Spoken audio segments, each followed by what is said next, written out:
Hello friends, welcome to Hema Rao kitchen. நம்ம இன்னைக்கு பார்க்க போகிறது ஒரு பிரேக்ஃபாஸ்ட் 4 மணி பலகாரம் ஸ்நாக்ஸ் தாங்க. சரிங்களா? அது பாருங்க, சூப்பராக வந்திருக்கு. இங்கே பாருங்கள், பரோட்டா எவ்வளோ சூப்பராக வந்திருக்கு. ரொம்ப சாஃப்ட் அண்ட் ஸ்மூத்தாக இருக்குங்க. நீங்களும் செஞ்சு பாருங்கள். இது ஒரு ஸ்வீட் டிஷ் தாங்க. சாய் கூட ஜாம் தடவி பசங்களுக்கு ஸ்கூலுக்கு லஞ்சுக்கு ஸ்கூல்லேருந்து வந்ததும் அவங்களுக்கு நீங்கள் கொடுக்கலாங்க. சரிங்களா? வாங்க வீடியோக்குள்ளே போயிடலாம். இது செய்முறையை பார்த்துக்கலாம். தேவையான பொருட்களை பார்த்துக்கலாங்க. ஓகே, நம்ம தேவையான பொருட்கள் பார்த்துக்கலாங்க. நம்ம மில்க் பரோட்டா பண்ண போகிறோம். சரிங்களா? அதுக்கு 2 கப்பு மைதா தேவை. நமக்கு எடுத்துக்குவோம்.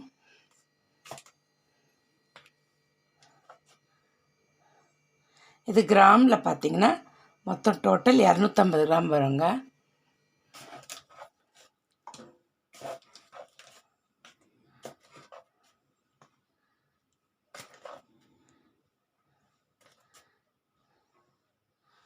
ரெண்டு கப் மாவு, மைதா மாவு. இப்போ 1 டீஸ்பூன் சர்க்கரை போட்டுக்கலாங்க. இதில் 1/2 டீஸ்பூன் உப்பு சேர்த்துக்கலாங்க.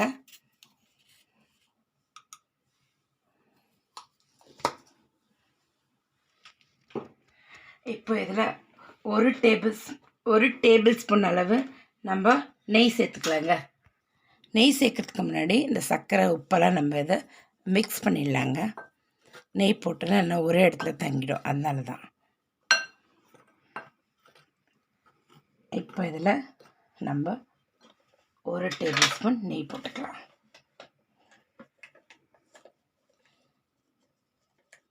நீங்கள் ஆயில் விடலைன்னா கூட ஆயில் கூட விட்டுக்கலாங்க, ஒன்றும் பிரச்சனை இல்லை. நெய் தான் விடணும்னு இல்லை. இதில் வாசனை இல்லாத சன்ஃப்ளவர் ஆயில், ரீஃபைண்ட் ஆயில் அப்படி விட்டுக்கோங்க. கடலை எண்ணெய், நம்ம அந்த நெல்லெண்ணெய் அதெல்லாம் விடக்கூடாது. சரிங்களா? ஓகே, இப்போ பார்க்கலாம். இப்போ இதில் நம்ம 1 முட்டை உடச்சி ஊற்றுவோங்க. இதில் ஒரு கப்பில் உடச்சி ஊற்றிட்டு அதுக்கப்புறம் இதில் ஊற்றலாம். ஏன்னா இதில் இருக்கிற பிசுறு இல்லை முட்டை எப்படி இருக்குது, நல்லா இருக்கா, அது பார்க்குறதுக்காக ஒரு கிண்ணத்தில் நம்ம உடச்சி ஊற்றிக்கலாம். பாருங்கள், இது 1 முட்டை 1/4 கப் அளவு இருக்குது நான் உடச்சி ஊற்றுறது. அதே மாதிரி முட்டை விருப்பம் இல்லைன்றவங்க நல்லா கெட்டி தயிர், கொஞ்சம் புளிப்பில்லாத தயிர் எடுத்து ஒரு 1/4 கப்பு போட்டுக்கோங்க. முட்டை பிடிக்கலைன்னா, இஷ்டம் இல்லாதவங்க 1/4 கப்பு தயிர் போட்டுக்கோங்க. இப்போ இதெல்லாம் நம்ம மிக்ஸ் பண்ணிடலாங்க நல்லா.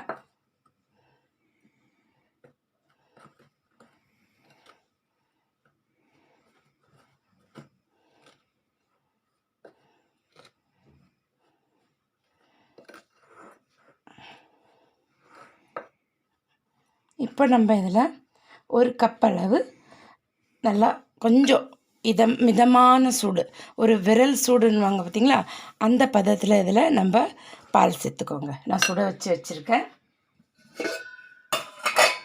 அளந்து எடுத்துக்கலாம். 1 கப்பு தேவைன்னா இன்னும் விட்டுக்கலாங்க.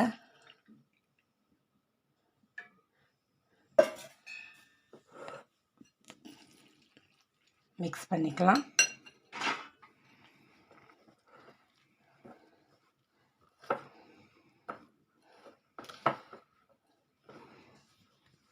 இதை மிக்ஸ் பண்ணிவிட்டு அதுக்கப்புறம் லாஸ்ட்டாக கையை கொண்டு நல்லா பிசைஞ்சிக்கலாங்க.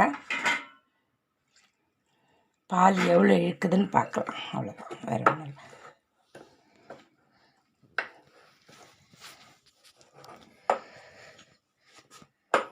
பாருங்க, நான் ஒரு 3/4 கப் பால் தான் ஊற்றிருக்கேன். அதிலே ஆகிடும்னு நினைக்கிறேன். இப்போ நான் நல்லா கை கொண்டு பிசைஞ்சிக்கிறேங்க, பார்க்கலாம். பாருங்கள், நம்ம விட்ட பால் கரெக்டாக இருக்குங்க. நல்லா சாஃப்டான ஒரு மாவு ரெடி ஆகிடுது. இப்போ இதுக்கு மேலே கொஞ்சம் மாவு தூவிப்போம். ரொம்பவும் சாஃப்டாக இருக்கக்கூடாது, ரொம்பவும் டைட்டாக இருக்கக்கூடாது. ஒரு கரெக்டான பதத்தில் இருக்கணுங்க. அவ்வளோதான். சரிங்களா? இப்போ இதை மூடி ஒரு 20 நிமிஷம் நம்ம ரெஸ்ட்டில் விட்டுடலாங்க. அப்புறம் பார்க்கலாம். பாருங்க 20 நிமிஷம் ஆயிடுத்துங்க. நம்ம மாவு பசஞ்சு வச்சு பார்த்துக்கலாம். பாருங்கள் எவ்வளோ சாஃப்டாக இருக்குது, சாஃப்ட் அண்ட் ஸ்மூத்தாக இருக்குது. சரிங்களா? இப்போ இதை நம்ம ஒரு 6 உருண்டைகளாக எடுத்துக்கலாங்க. பாருங்க நம்ம அந்த மாவை ஒரு 6 உருண்டைகளாக உருட்டிக்கிட்டோங்க. சரிங்களா? இப்போ இதை ஊற வச்சுக்கலாம். இப்போ உருட்டுறதுக்கு எடுத்தாச்சு. இப்போ நம்ம உருட்டுறதை பார்க்கலாங்க. மேலே கொஞ்சம் மாவு தூவிக்கலாம்.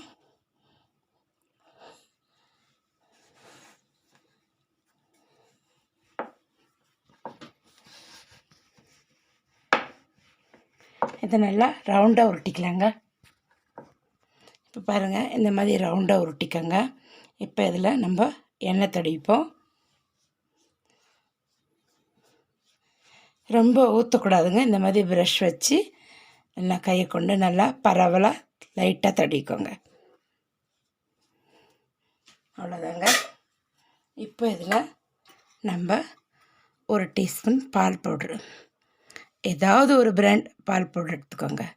சரிங்களா? அதை நம்ம பரப்பலாக்கிடுங்க அப்படி கையை கொண்டு.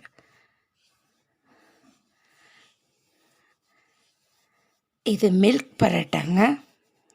அதனால் தான் நம்ம மில்க் ஊற்றி பிசைஞ்சோம். மில்க் பவுட்ரு போடுறோம். இதுக்கு சைட் டிஷ்ஷில் எதுவும் தேவையில்லை. அப்படியே சும்மா பசங்களுக்கு ஒரு கொஞ்சம் ஏதாவது அவங்களுக்கு பிடிச்ச ஜாமு இல்லைன்னா அப்படியே சாய் கூட பால் கூட வச்சு நீங்கள் கொடுத்துக்கலாம். இப்போ இதில் ஒரு 1/2 டீஸ்பூன் சர்க்கரை போட்டுக்கோங்க. அதுவும் நல்லா பரவலாக அப்படி போட்டுருங்க. ஒரே இடத்துல இருக்கக்கூடாது. நல்லா பரப்பிக்கங்க. இப்போ இதை ஒரு பாக்ஸ் மாதிரி நம்ம மடிச்சுக்கோங்க. பாருங்க.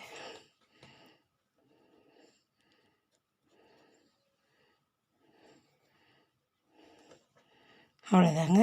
இதை நம்ம இப்போ உருட்டிக்கலாம். பாருங்கள், இப்போ உருட்டிக்கலாங்க. இதையும் நான் ஆல்ரெடி ஸ்டவ் பற்ற வச்சிட்டேன், தவா வச்சிட்டேங்க.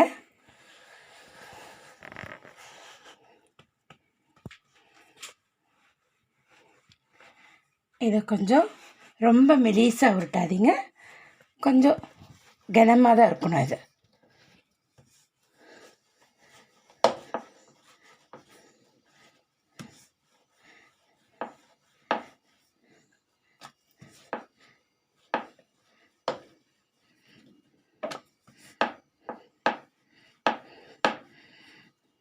இந்த ஓரங்கள்லாம் நல்லா உருட்டிக்கங்க, ரொம்ப கனமாக விட்டுறாதீங்க.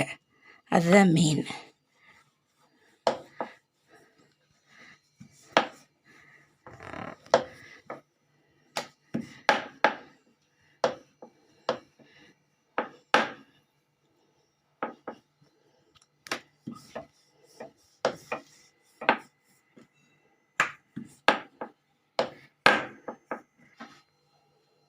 அவ்வளோதாங்க.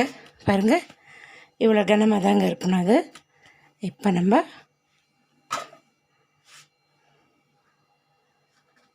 இதே மாதிரி இது ஒன்று நான் சுட்டு காமிச்சிடுறேன். அதுக்கப்புறம் அதெல்லாம் சுட்டுட்டு லாஸ்ட்டாக பார்க்கலாங்க.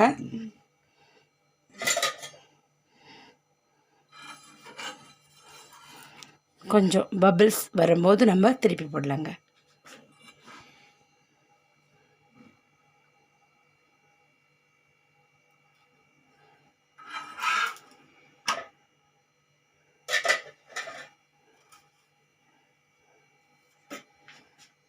நான் இப்போ எண்ணெயில் தாங்க சுடுறேன். உங்களுக்கு வேணால் நீங்கள் நெய் ஊற்றி கூட சுட்டுக்கலாம்.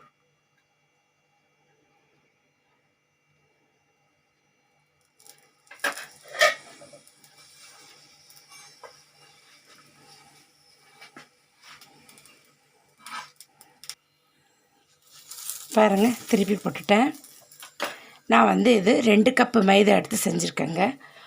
நீங்கள் விருப்பப்பட்டால் 1 கப்பு கோதுமை மாவு 1 கப்பு மைதா கூட நீங்கள் செய்யலாங்க.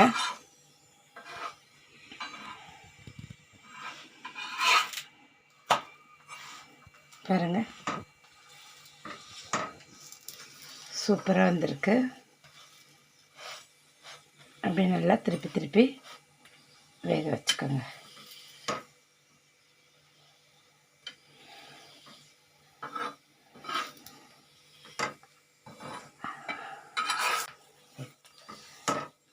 இதுக்கு எந்த சைட் டிஷ்ஷும் தேவையில்லைங்க. இதை அப்படியே நீங்கள் குழந்தைங்களுக்கு பால் இல்லைன்னா டீ கூட வச்சு சாப்பிட வேண்டியதாங்க. அவ்வளோதாங்க, எடுத்துடலாம். இப்போ இதை ரெடி ஆகிடுத்து. எல்லா பரோட்டாவும் சுட்டுட்டு லாஸ்ட்டாக உங்களுக்கு காண்பிக்கிறேங்க.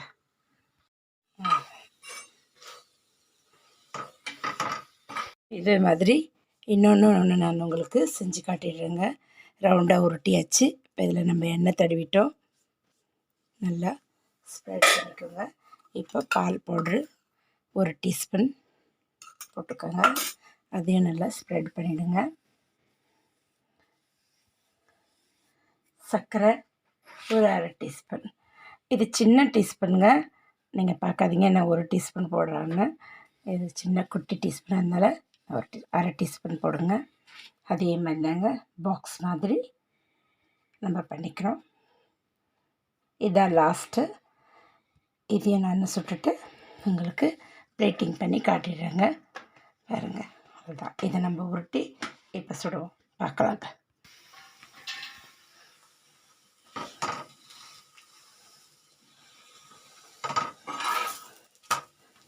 அவ்வளோதாங்க, லாஸ்ட்டு எடுத்துடலாம். நான் பிளேட்டிங் பண்ணி காட்டிடுறேங்க உங்களுக்கு. பாருங்கள், நம்ம மில்க் பரோட்டா ரெடி ஆகிடுது பாருங்கள். இதில் ஒன்லி பால் பவுட்ரு, ஒரு முட்டை, ஒரு கப் மில்க்கு விட்டுருக்கோம். அதனால தாங்க இது பால் பரோட்டா, மில்க் பரோட்டான்னு சொல்கிறாங்க. இது ரொம்பவே குழந்தைங்களுக்கு ரொம்ப பிடிக்குங்க. ஸ்நாக்ஸாகவும் பிரேக்ஃபாஸ்ட்டாகவும் லஞ்சுக்கு கூட அவங்களுக்கு கொடுத்தனுப்பலாம். இது சாஃப்டாக தாங்க இருக்கும். சரிங்களா? பாருங்கள், ரொம்பவே இது சாஃப்டாக இருக்கும். பாருங்கள், சூப்பராக இருக்குங்க. இது சாப்பிட்றதுக்கு குழந்தைங்களுக்கு அவங்களுக்கு பிடிச்ச ஜாமு இல்லைன்னா பால் கூட வச்சு நீங்கள் சாயை கூட வச்சு கொடுக்கலாங்க. சரிங்களா? இதே மாதிரி நீங்கள் செஞ்சு பாருங்கள். ஸ்கிப் பண்ணாமல் பாருங்கள், அப்போ தான் உங்களுக்கு புரியும். முட்டை வேணான்றவங்க கண்டிப்பாக தயிர் சேர்த்துக்கோங்க, ஒன்றும் பிரச்சனை இல்லை. அதுலேயும் நல்லா இதே மாதிரி சாஃப்டாக ஸ்மூத்தாக நல்லா வருங்க. டேஸ்ட்டில் ஒன்றும் வித்தியாசம் தெரியாது உங்களுக்கு, நல்லாவே இருக்கும் சூப்பராக. நான் இதே மாதிரி செஞ்சு பார்த்துட்டு எனக்கு கமெண்ட் பண்ணுங்கள், லைக் பண்ணுங்கள், ஷேர் பண்ணுங்கள், சப்ஸ்கிரைப் பண்ணுங்கள். மறக்காமல் பெல் பட்டன் அழுத்துங்க. அப்போ தான் நான் போடுற வீடியோ உடனுக்குடனே வந்து சேருங்க. மீண்டும் அடுத்த வீடியோவில் சந்திக்கலாம். தேங்க்யூ ஃபார் வாட்சிங்.